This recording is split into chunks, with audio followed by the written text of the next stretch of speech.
Primeiro ano, estamos aqui mais uma vez juntos para tentarmos fechar mais uma ideia de cinemática, ainda no conteúdo de física, e vamos ver no movimento uniformemente variado, depois de vermos alguns gráficos, vamos fechar a ideia de função horária do espaço. Já vimos a função horária da velocidade, né? E aqui vamos juntar as informações que nós precisamos. Bom, primeira coisa que seria interessante já abordar seria o diagrama da velocidade pelo tempo. Nós vimos o diagrama da aceleração pelo tempo. Eu vou riscar aqui em cima um pouquinho, só para você lembrar como é que é o gráfico, né, da aceleração pelo tempo. Ou a aceleração é positiva, é uma reta constante, né? Ou a aceleração é negativa, aí é outra reta, só que agora já abaixo do eixo. Só que aqui no caso nós já vamos começar a ver o diagrama com a velocidade. Como a velocidade ela vai alterando, eu tenho esses formatos de gráfico.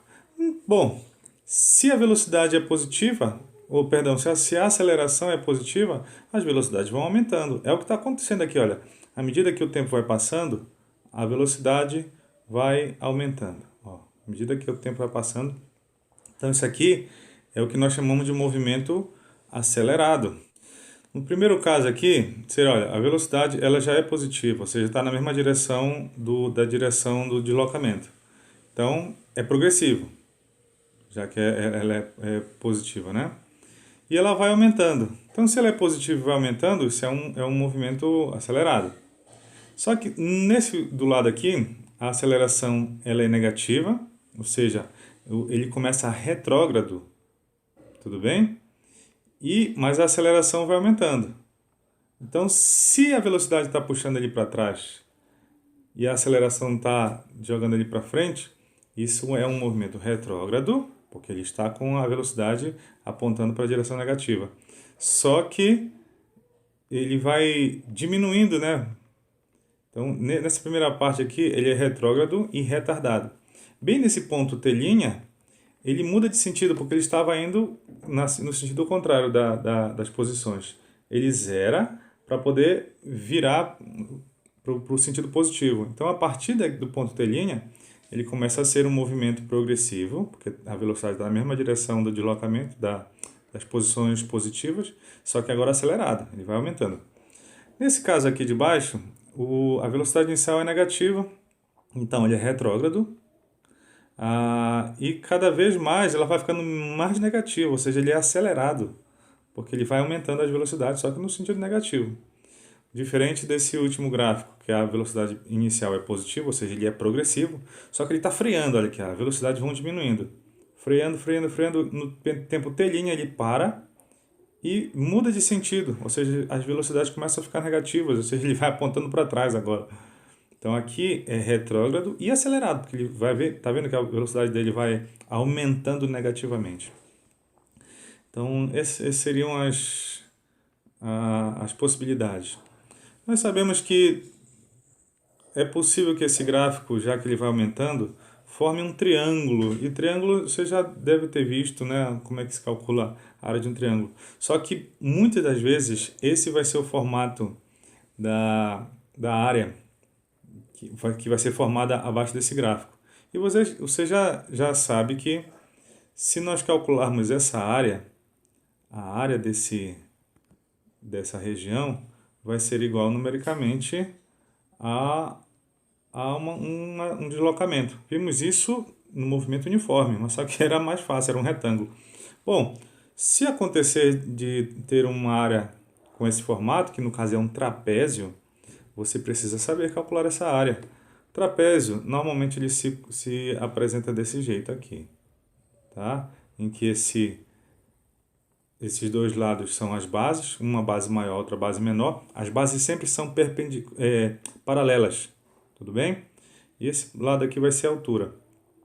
Então não tem como esse lado aqui, deixa eu pintar de vermelho, esse lado aqui ser base, esses dois lados, porque eles não estão paralelos.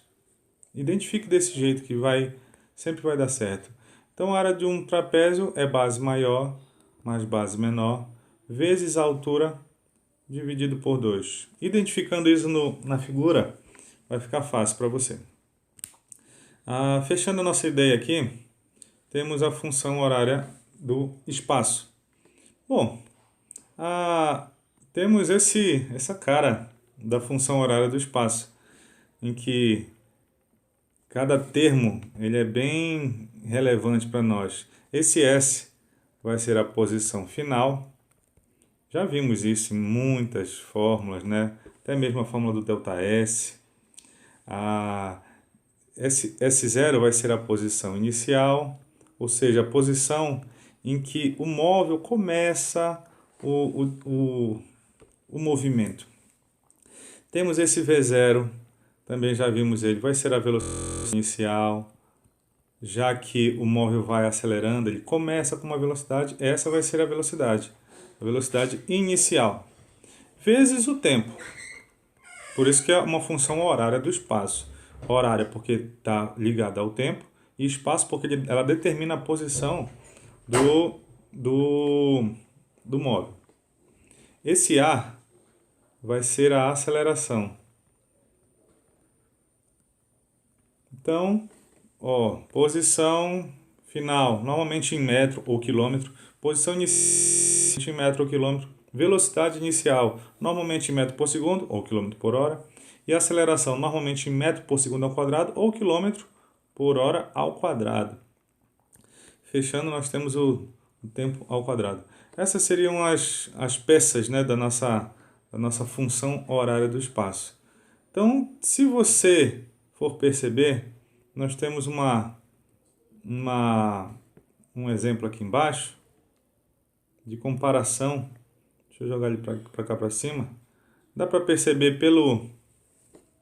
por comparação que esse termo que não está ligado ao tempo é espaço inicial. Então aqui, se for o sistema internacional, vai ser 100 metros. Então a posição inicial dele é 100 metros.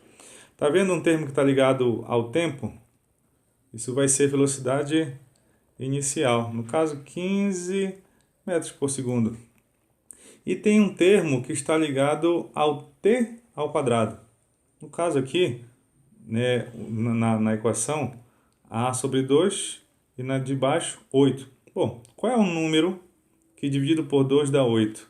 Então aqui eu descubro que o A é 16 metros por segundo ao quadrado no sistema internacional. Certo? Porque aí quando eu pegar o A, o 16, dividido por 2, vai dar justamente 8. Então vai ter algumas situações interessantes, tipo, em que momento o móvel passa na origem dos espaços, ou seja, quando esse S for zero. Normalmente você vai trocar o valor de T para descobrir a posição, ou o contrário, vai colocar uma posição aqui e descobrir em que instante ele passa naquela posição. Leia o livro, veja as dicas que eu vou deixar no nosso exercício e se divirta, estamos à disposição de vocês. Até!